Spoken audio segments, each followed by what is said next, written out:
Okay, navigating everyday life. Think about all the little conversations that make up your day. Ordering coffee, asking for directions, helping a kid with homework, wishing someone a happy birthday.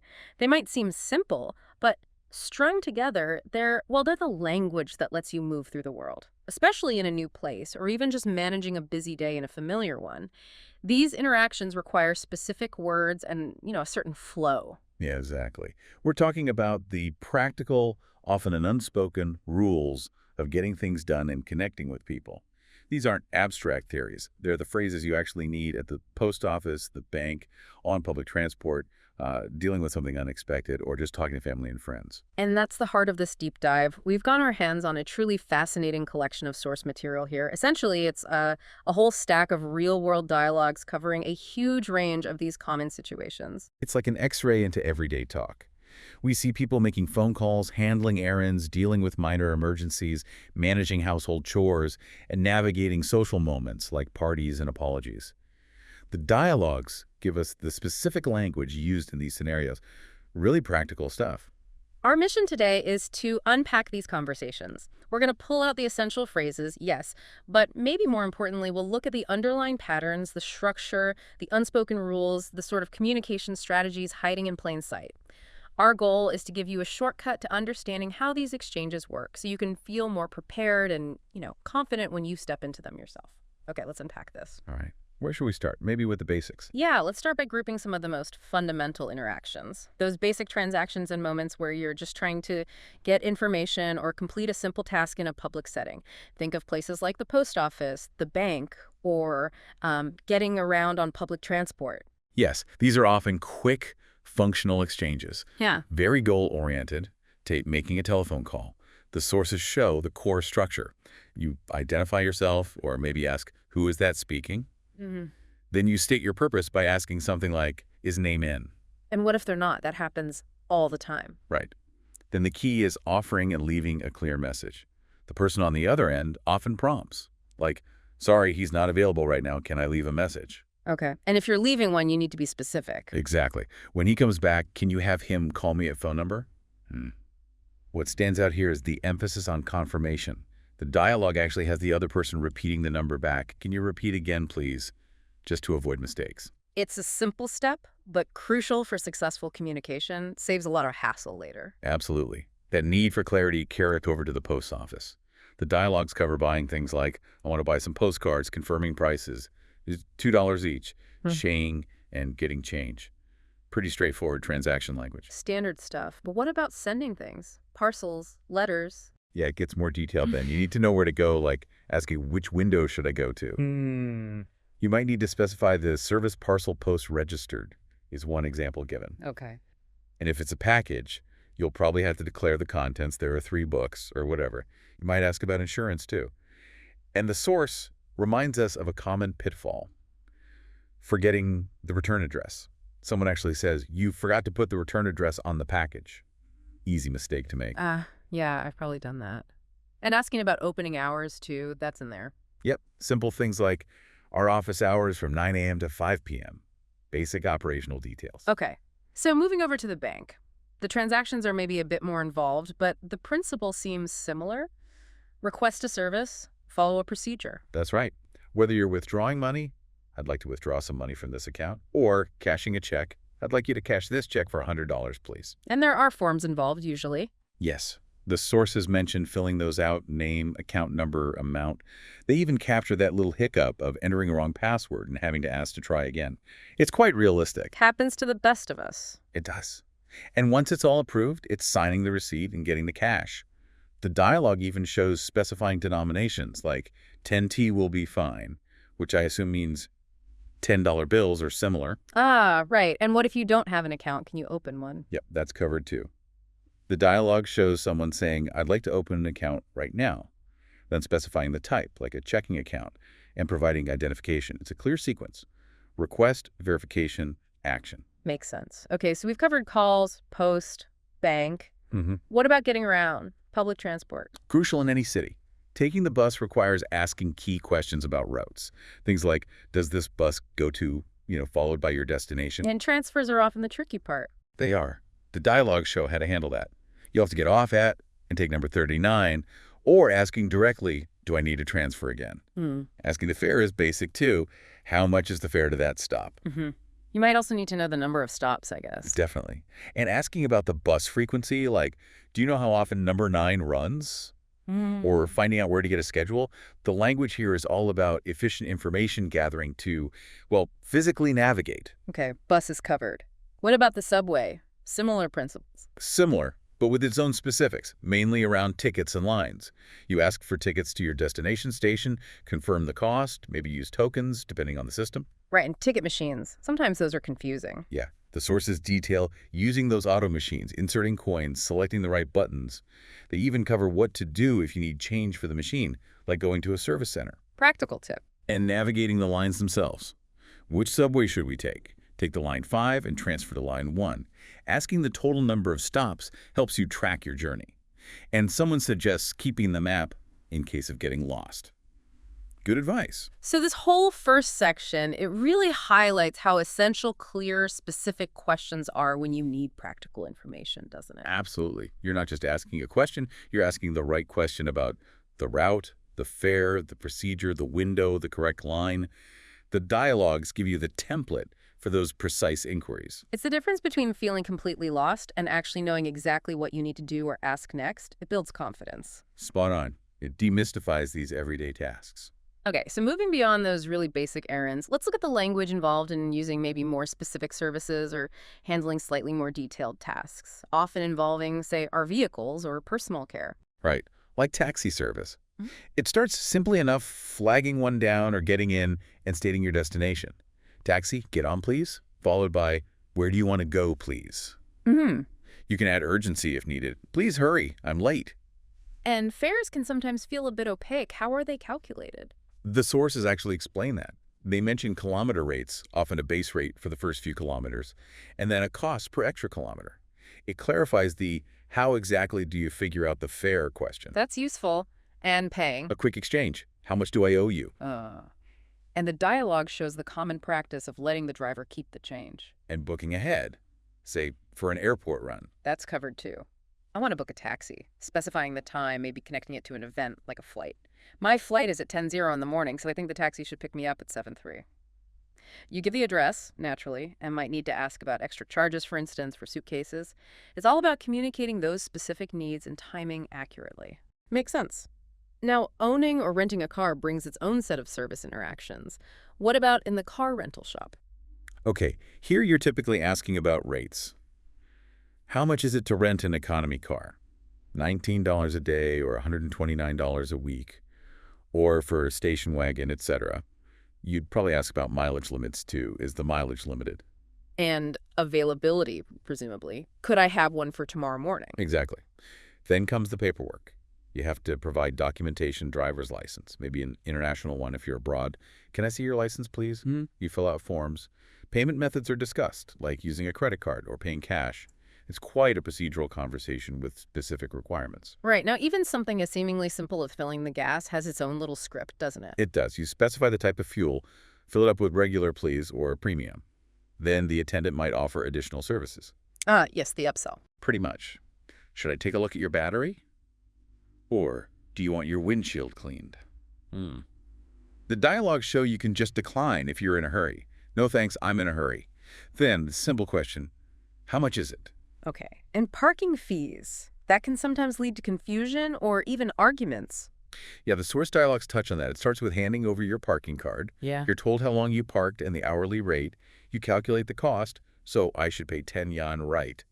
But then it can get tricky. Someone might comment on the cost, it's so expensive, or question the rules, like a time limit. There is a time limit for 3 hours. One dialogue even has someone saying, this is an inequality clause. Challenging the terms and conditions. Right. And the response is usually just stating the policy, this is our regulation. It shows how these simple transactions can sometimes involve minor negotiation, or at least needing clarification of the rules. Interesting. What about keeping the car looking good? At the car beauty shop. Here, the language is about describing a problem. The example is a scratch. There is a scratch on the surface of my car, and asking for help cleaning it. Okay. Then the staff might suggest a more comprehensive service like give your car a thorough car care or renew your car from inside out. Another potential upsell. Could be. but they often explain why it might be needed, using terms like lacquer shedding or luster lost.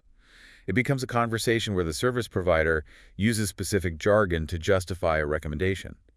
The customer then decides if it's really necessary before agreeing to the service, So you need to understand a bit of that jargon, maybe. or at least be able to ask clarifying questions. Right. Okay, shifting from cars to personal grooming at the barber shop. What's the key communication there? It's mostly about describing how you want your hair cut. How would you like your hair today? Mm. You might say the same style as usual, or I'd like to change my style.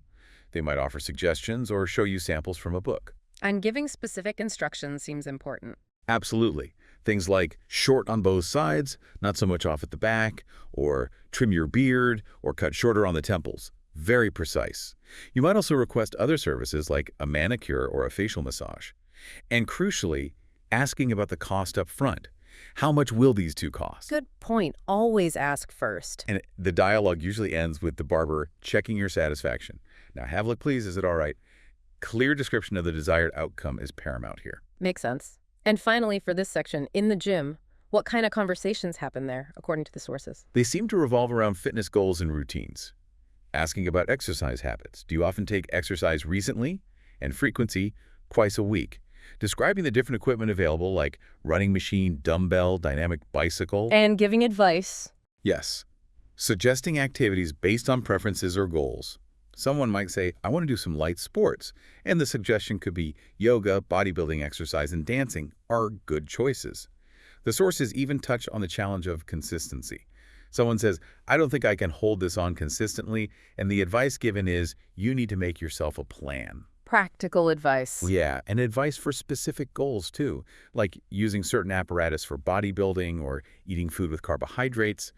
There's also language used for encouragement, like, I can't wait to see your progress.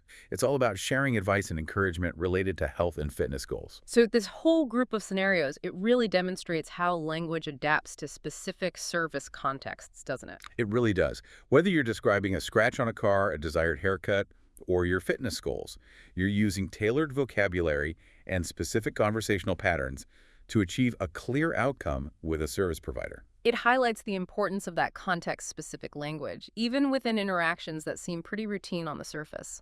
Exactly. It's about matching your language to the specific domain, cars, beauty, fitness, whatever it is, to effectively communicate what you need or want. Okay, interesting. Now, let's shift gears again, maybe to the more challenging end of the spectrum. Dealing with problems, unexpected events, and situations that require really quick, clear communication, often under pressure. Right. This is where the stakes can feel higher. Think about calling for the lost, which the sources group with emergencies. They show dialogues calling 911 the emergency number in North America. The crucial insight here is the structured questioning by the operator. It starts with 911 here, how can I help you? You then state the nature of the emergency, a robbery. Someone passed out, a fire. And what does the operator focus on? Immediately, two things seem paramount based on the dialogues. First, trying to keep the caller calm, stay calm, miss. And second, getting the location. Can you tell me your name and where you are? Sick. Street names, nearby landmarks, those details are absolutely vital. And if it's relevant, information like the number of people involved or if there are injuries, the whole structure seems designed for maximum critical information extraction in minimum time. That structure is fascinating because it seems to reappear maybe slightly differently when reporting a lost item, right? Which is less urgent but still a problem. Exactly. It's less urgent but still follows a pattern. You state what you lost. I lost my backpack, or I lost my purse. Then you're usually asked when and where you last saw it. Key details for tracking it down. And then if they find it, how do you get it back? That involves identifying a lost item. Right. This part involves proving it's actually yours. The dialogues show you're asked your name first. Then critically, you need to describe the contents if it's something like a suitcase. Can you tell me what's in your suitcase? Mentioning clothes, files, passport, or the specific appearance if it's a purse, color, material, logo. So it's a verification process based on specific verifiable details you'd know if it was yours. Precisely. It usually involves filling out a form to retrieve it. Okay. What about finding for overspeed, basically, getting pulled over by the police? That's another structured, often stressful interaction. Very structured. The officer, according to the dialogues, immediately states the violation. Excuse me, sir, didn't you see the red light? Or, madam, you didn't fasten your seatbelt. They often reference the specific rule or sign. And the driver's response, probably making excuses. Often, yes. Things like, oh, I thought I could make a right turn on red here, or, oh, I guess I didn't see it, or claiming ignorance of the rule. But the officer typically corrects them firmly, referencing the sign. No, sir, the sign says no turn on red, or the regulation. Yes, madam, it's required according to the traffic regulations. Then comes the request for documents. Exactly. May I see your driver's license and insurance policy, please? Then the consequence is stated clearly. I have to give you a ticket, or you have to pay the fine. Instructions on how to appeal might be given too. What really stands out there is the formal procedural language from the officer. Yes, very much so. It requires precise responses from the driver, even if they're trying to plead or apologize their way out of it, which usually doesn't work, according to these examples. The interaction ends with a formal closing like, please drive safely, sir. Right. Now, a traffic accident really ramps up the urgency and emotion. Definitely. The dialogue examples show warnings about speed being ignored. Hey, you're driving too fast, sometimes followed immediately by the collision. Hey, look out, stop the car. Can't stop it, we just hit the man. The immediate language then shifts to checking on injuries. Let me check out how the man is. Or reporting serious injury, my wife is seriously injured. Then deciding the crucial next steps, taking someone to the hospital or calling emergency services. Will you call an ambulance and the police? And dealing with fault. Someone might accept blame directly. It is my entire fault. If it's a rented car involved, the dialogue shows you have to report it to the rental company and explain how it happened. I ran into the guardrail when I turned to the right. The language shifts dramatically from warning to panic to reporting facts and dealing with consequences. Yeah, a very different feel. What about needing medical help yourself in the hospital? How do you communicate symptoms? This requires describing your physical state clearly to the doctor. The conversation often starts with, what's the trouble? You need specific vocabulary. I have a bad cough and a sore throat, mentioning fever, backache, how long symptoms have lasted, if it's recurring. And the doctor's response. The doctor uses language to diagnose, often simplifying medical terms.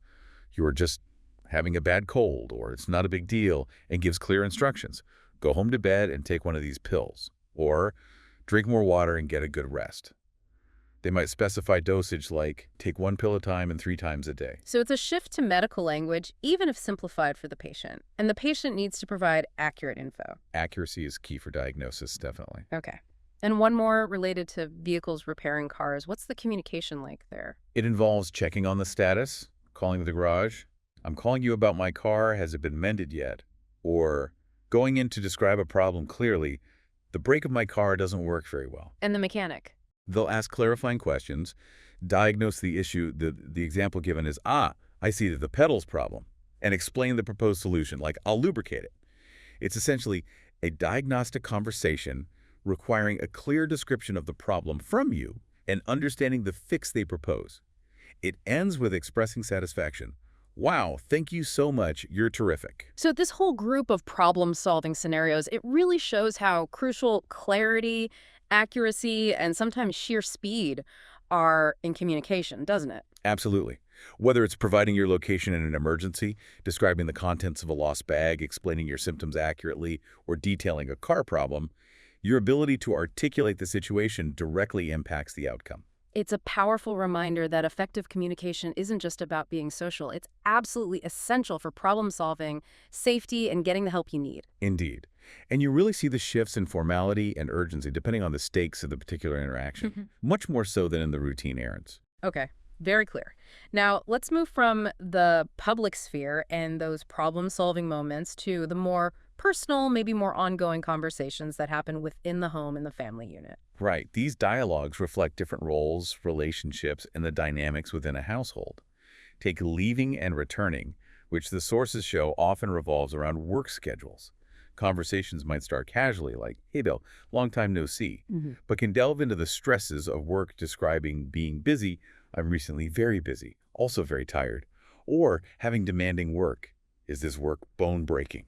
Doing extra work, coming home late each day. And that impacts family life, obviously. Hugely. The language at home reflects this. Greetings like, oh, honey, you are eventually coming back after someone works late. Work overtime again. Discussions about the lack of time together, it is obvious that I have less time with you, but it also shows partners acknowledging each other's efforts despite the busyness, like even though you are busy, you still remember to take care about me. It's language navigating the very real challenges of work-life balance within a relationship. Yeah. Relatable for many people. What about dinner time? That's a classic family interaction point. Absolutely. The dialogue show it's all about shared activity. Planning if guests are coming, John is visiting us tonight, planning the menu, which would you like for dinner? Beef, chicken, or fish? Listing ingredients needed for preparation, salad ingredients, spices. Setting arrival times, coordinating the prep. Let's roll up sleeves and begin. Reminders about hygiene, did you wash your hands? Announcing dinner's ready, come and get it. Asking what's for dinner, describing the dishes, complimenting the food, it's really delicious. Then coordinating the tasks involved. Yes, instructions like spreading the cloth, straining fat, asking for help setting the table. Help me set the table, will you? Calling family members to eat. Fit your father in for the dinner. Yeah. It's the collaborative language of running a household and sharing that important ritual of a meal together. Okay. Another big household topic, doing the cleaning. How is that handled in these dialogues? It often starts by someone noting the mess. This kitchen's a mess, or our bedroom's very untidy. Then there's agreement that cleaning is needed. We should indeed do some cleaning. Checking if others are available to help. Have you anything else to do? Then deciding to start the task and dividing responsibilities. I will go and wash out 1 or 2 rags. I'll bring it over. And tackling specific problems. Yes, noting specific areas like, especially this side of the glass is filthy. And even discussing cleaning tips, like using ether for oil. There's asking for help. Could you wash the rags, please? And sometimes negotiating when to clean if someone is busy. Would you mind us clearing it up tonight? It also shows apologizing for not being able to help and confirming tasks are done. Have you taken your dirty coat? I've hurled the dirty clothes into the washing machine. It's all about negotiation, task delegation, and managing that shared responsibility using language. Right. What about leisure time at home? Watching TV is a common one. The dialogues capture the typical negotiation around that. Asking what someone wants to do in the evening. Suggesting TV. It's okay with TV. Checking the schedule to see what's on news, pop shows, science fiction, sports, game shows. Expressing preferences. I don't want to watch the news. I want to see the horse racing. Maybe asking to change the channel. Discussing programs watched previously. Maybe regretting missing one. That's a shame. You ought to remind me of that. Mentioning if a program has a rebroadcast and suggesting watching something together. It's language for shared decision-making about downtime. Makes sense. Now, a really key family interaction, tutoring the child. How do those conversations go? They reveal that parent-child dynamic around schoolwork quite clearly. Parents ask about upcoming exams. When did you take your finals? Check if lessons have been revised. Did you revise the lessons? They might urge the child, pick up your pace, it's getting late. Offering help is common. Shall we go over your English exercises together? The child might express independence. I can do it alone. Or voice difficulty or lack of interest. I have no interest in math. And how do parents respond to that lack of interest? The dialogues show parents offering encouragement and perspective, like the classic line, interest is the best teacher. There are discussions about poor results. What a shame I failed. Exploring the reasons and deciding on a plan for help, maybe suggesting a remedial class, or the parent deciding to tutor them directly. I decide to help you from this evening. Followed by the child's gratitude, hopefully. Yes. Thanks, Mom. You are really a great mom. It's language used for guidance, motivation, encouragement, and problem solving within that specific family relationship. Okay. And related to children, time for bed. That often involves routines, rules, and maybe some gentle negotiation. Definitely negotiation. Parents ask if homework is finished. The child often wants to stay up longer. I want to watch more TV or play video games. The parent states the reasons for needing to go to bed early. You have to get up early tomorrow. And gives clear instructions. Hurry up and go to sleep. There are reminders about hygiene. Make sure you brush your teeth. And explaining why helps to ward off tooth decay. And the child's response. Probably rolling their eyes at the reminders. Yeah. One child says, you have said for the 10th time. Parents might set limits on activities, enough with your video games, and time restrictions. We'll give you a few minutes. It's language balancing authority, establishing routine, setting boundaries, but also expressing care, sweet dreams. Suggesting a bath is also mentioned. Classic bedtime battles and routines. What about domestic expenses? Talking about money in the family. This brings finances into the conversation. People discuss how much was spent last month, maybe admitting they have no idea, but kept records. They review expenses, sometimes realizing they barely made both ends meet or that our expenses are mounting up. They discuss reasons like the cost of everything is rising. They might identify expenses that were unnecessary. Take a squint at this, they are rarely needed. There's agreement on the need to control spending. We need to keep our spending in check. And recalling budgeting principles. Organize our spending so that we don't live beyond our means. So planning and accountability. Yes, and promises to budget better. I promise I will keep a tight rein on expenditure. Discussing specific bills like gas and water, their cost and payment deadlines. Mentioning the need to withdraw money from the bank, stating the amount, and maybe asking for more if cash is needed for specific purchases, like buying kids' clothes at a secondhand store. It's language used for transparency, planning, and shared financial responsibility. Important conversations to have. Let's talk family pet. Getting one, caring for one. The dialogues cover both. A child asks for a pet for their birthday. I'd like to keep a pet. And specifies the type. Can I have a Siberian Husky? The parent agrees, discusses breed traits. Unequaled for stamina. But then comes the crucial part, dividing care responsibilities, assigning who walks the dog, which of you is going to walk the dog, it's Mary's turn. Sure. Reminders about chores like cleaning the kennel, often prompted by noticing the smell. It smells to high heaven. Gotta share the dirty work. Exactly. Estimating when it was last cleaned, stating it needs doing, offering to do it. Discussing bathing the dog is also included, running the bath water, considering shampoo, but also getting advice that maybe shampooing too often isn't good, tend to strip the natural oils, and suggesting just using clean water. It's language for establishing rules, assigning tasks, and caring for another living being together. Okay. What about planning leisure time as a family? Weekend plan conversations. These are about shared downtime, asking what shall we do at the weekend.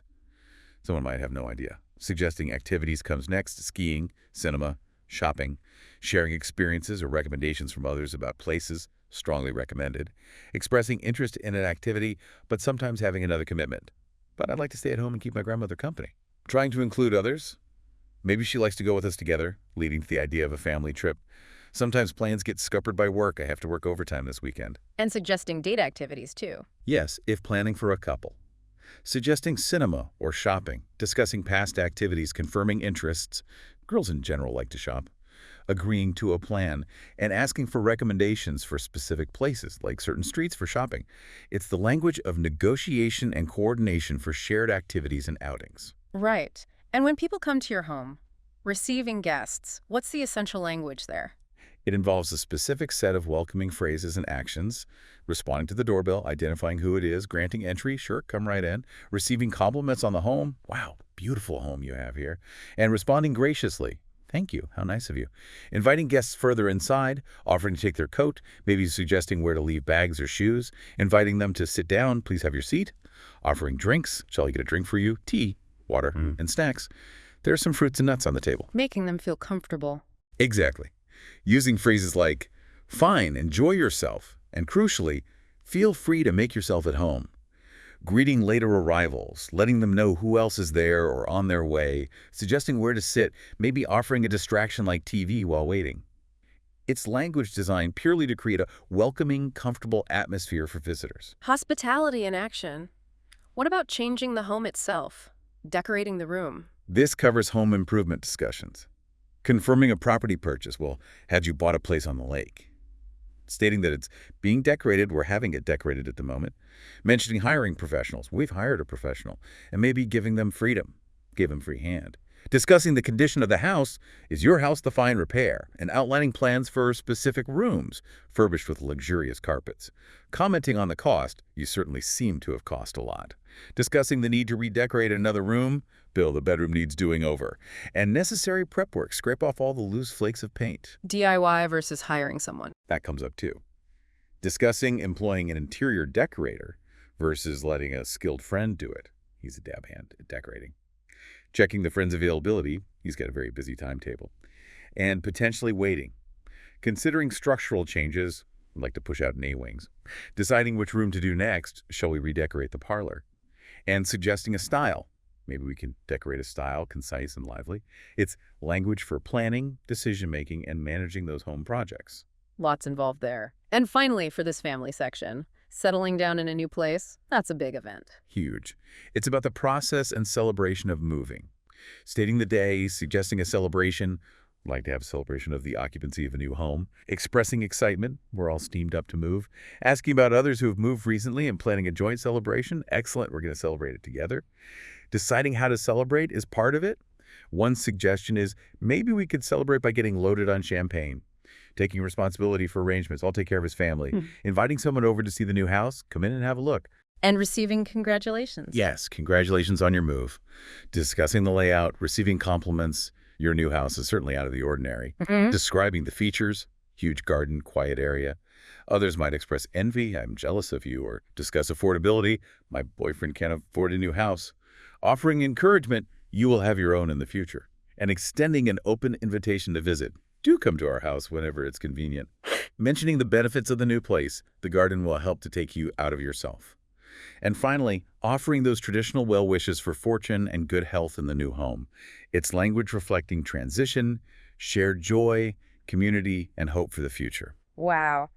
This whole deep dive into family and home life, it really shows how language serves to manage relationships, coordinate all those tasks, make joint decisions, support each other, share frustrations, and celebrate significant life events. Absolutely. The phrases and structures vary hugely depending on whether you're talking to a spouse, a child, a guest, or discussing a chore versus a celebration. But the core function is maintaining the fabric of that shared life together. It's deeply personal and often involves much more negotiation and emotional nuance than, say, the purely transactional language we discussed earlier. Exactly. It's complex, but also patterned. Okay, that was a really comprehensive look at conversations within the home. To wrap up our deep dive, let's explore the fundamental building blocks of how we interact with others socially, from the quickest greeting to navigating differences of opinion. Right. This gets to the heart of our social interactions, the sort of grease that keeps the wheels turning smoothly. It starts with the absolute basics, greeting and saying goodbye.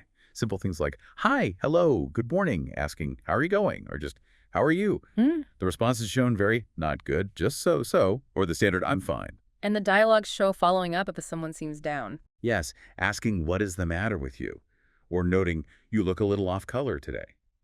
Hearing the reason may be failing an exam because of playing computer games instead of studying, or just being tired and annoyed with work and then offering encouragement. Study by your heart, wish you pass. Goodbyes are equally simple. Bye-bye, see you later. These are the essential openers and closers for almost any interaction. The bookends of conversation. What about introducing to each other? That's a key social skill. Definitely.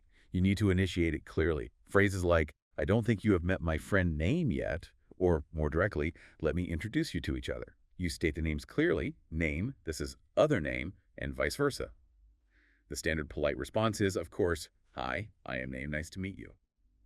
What often happens next, according to the dialogues, is people finding some common ground or shared experiences, like having visited the same place or having a mutual connection. Both Name and I were volunteers of Olympics.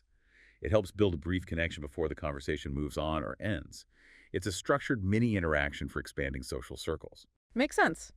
Okay, how about inviting others? Asking someone out for dinner or to a party? This is about extending a social offer. You state the invitation clearly. I'd like to take you for dinner. Maybe adding, it's my treat. Or for a party. We're going to throw a birthday party, and I wonder if you could come. And accepting or declining? If accepted, the response shown is often enthusiastic thanks. Great, thank you, or I'd love to. Then you need to find a convenient time and place, maybe offer pickup. The sources also show how to decline politely, often with a reason. I better not, or, well, I guess I'll stay home, I still have work to do, perhaps explaining the task. I need to finish my report. The inviter might then try to persuade gently, maybe highlighting the restaurant or the fun of the event. It's a little negotiation of availability and willingness. Right. Arranging an appointment seems similar, maybe a bit more formal sometimes. Can be. Over the phone, the dialogue shows stating the purpose clearly. Hello, name? This is Name. I'm calling to see if you would like to have lunch tomorrow. If that time doesn't work, I'm sorry, but tomorrow isn't very convenient for me, you suggest an alternative. What about the day after tomorrow? You set the specific time is 12:00 okay for you, and decide on a location, maybe recommending a place with a reason. What about the restaurant around the corner? The pie there is impressive. You confirm the details, got it, 12 at the door, right, before ending the call. And for less formal things, like a party. Similar structure, but maybe face-to-face. Are you free tomorrow evening? If yes, you state the purpose, birthday party invitation. Ask for confirmation of attendance. I wonder if you could come. State the start and end times. Give the address. Maybe offer to call if they get lost. The dialogue even covers asking if they can bring anything, and the host suggesting something specific like a pie or cake. It's language used for clear coordination and confirmation. Okay. Now, apology and responses. This feels like a really crucial social mechanism. Absolutely essential for maintaining relationships. You need to state the apology clearly and acknowledge what happened. Excuse me, I think I booked a room with a nice view, but the room I have is facing a wall. Or more directly, I apologize for stamping on your foot. Or, I can't believe that I smeared your white shoes. You might add context, like, it is really crowded here. Or state it wasn't intentional, I didn't do it on purpose. And the response from the other person is key. It is. It can range from the staff acknowledging fault, I think it is undoubtedly our fault, please accept my apologies, to the person whose foot was stepped on, dismissing it gracefully. I beg your pardon, you didn't hurt me at all. Or simply don't worry about it. Accepting the apology, I accept your apology, is also shown. It's a kind of social ritual. Acknowledging a misstep, expressing regret, and the recipient responding with acceptance, forgiveness, or minimizing the issue to restore harmony. The structure reveals those layers quite well. Yeah, navigating that smoothly is important. Relatedly, thankfulness and responses. Expressing and receiving gratitude. This covers giving compliments. You look very nice today. Or commenting specifically on clothing. Is that a new dress? It is very pretty. Light blue suits you very well. These are often followed by a simple thank you. Responding to thanks is also important. Not at all. The pleasure is mine. You are welcome. The dialogue show thanking for specific things like suggestions. Thank you for your suggestion. Thanks for your comments and directions. Help.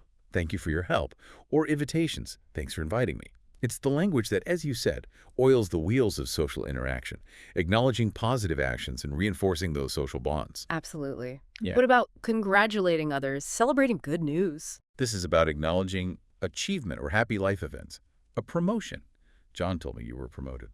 The birth of a child, a marriage. You state the reason clearly when offering congratulations. Congratulations on your promotion. Congratulations on the birth of your child. The person usually confirms the news. Yes, I got the notice last week. And receives the congratulations with thanks. Thank you very much. You might add comments about their effort paying off or express confidence in them.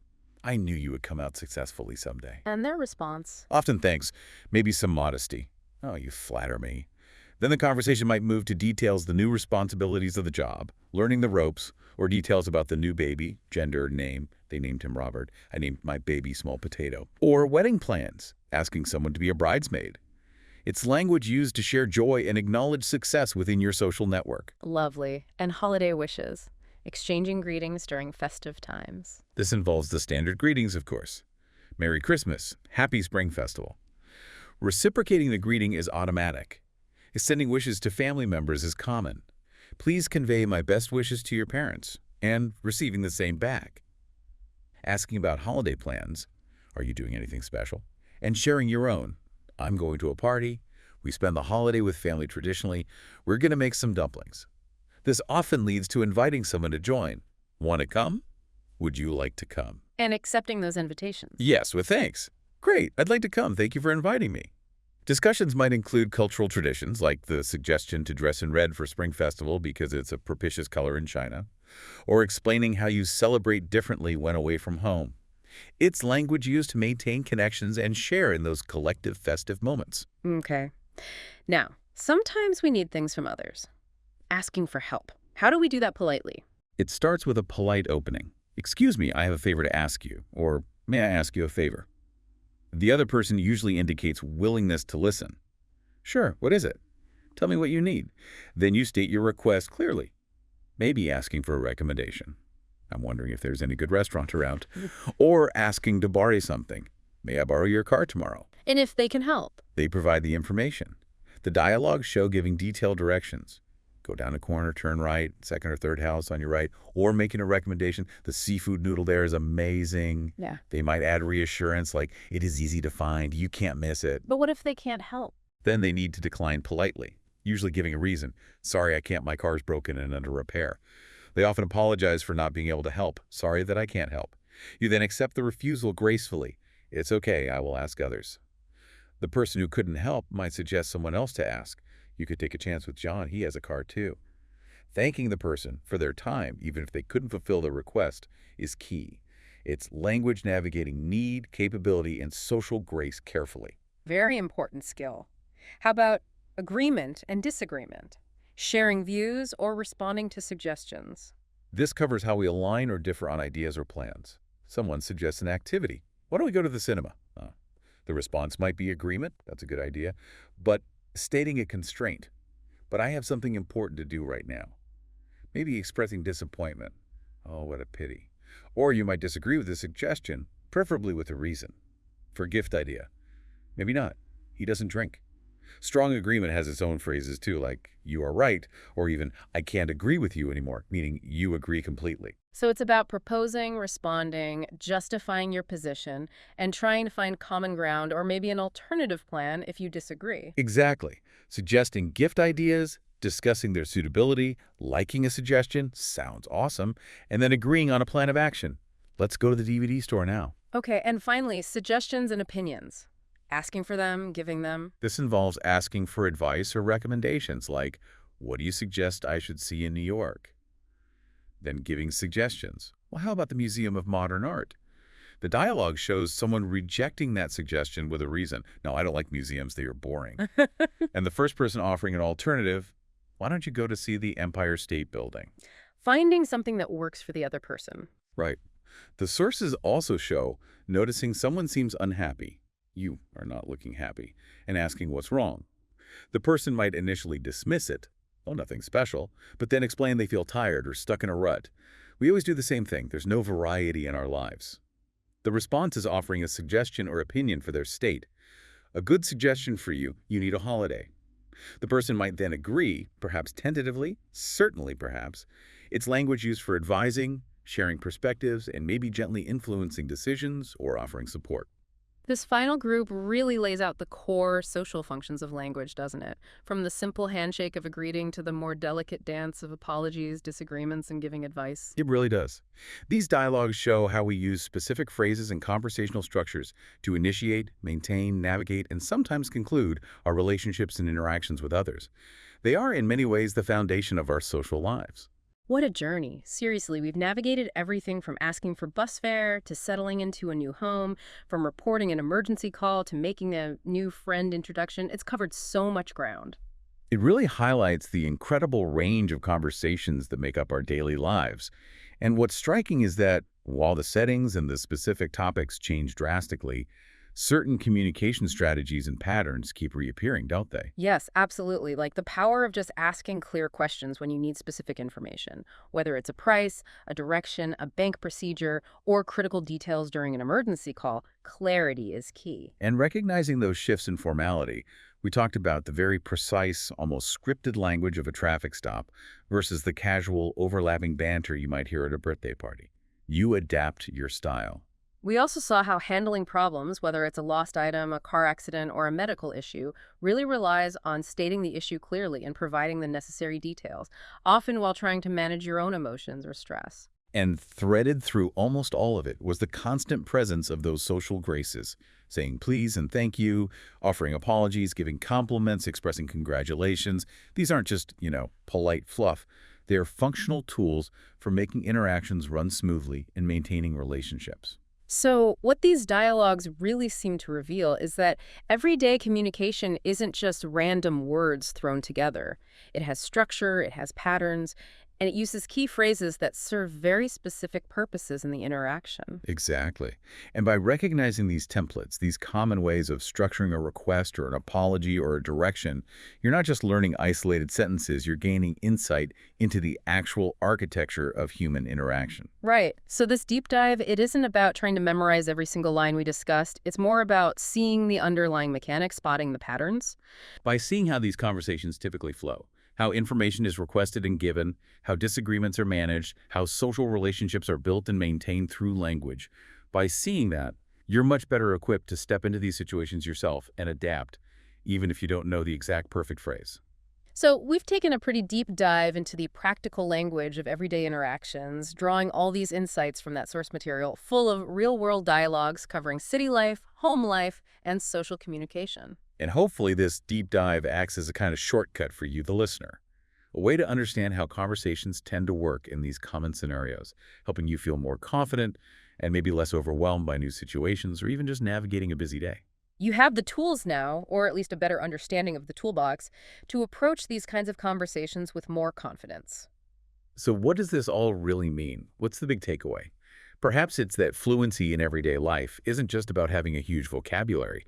It's maybe more about understanding the social choreography of conversation. That's a good way to put it. Choreography. Yeah, it's about knowing when to ask, how to respond appropriately, how to manage the turn-taking, the politeness, the goal of the interaction itself. Okay, so here's a final thought for you to mull over. Think about the one situation we covered today, just one scenario that makes you feel the most uncertain or maybe even anxious.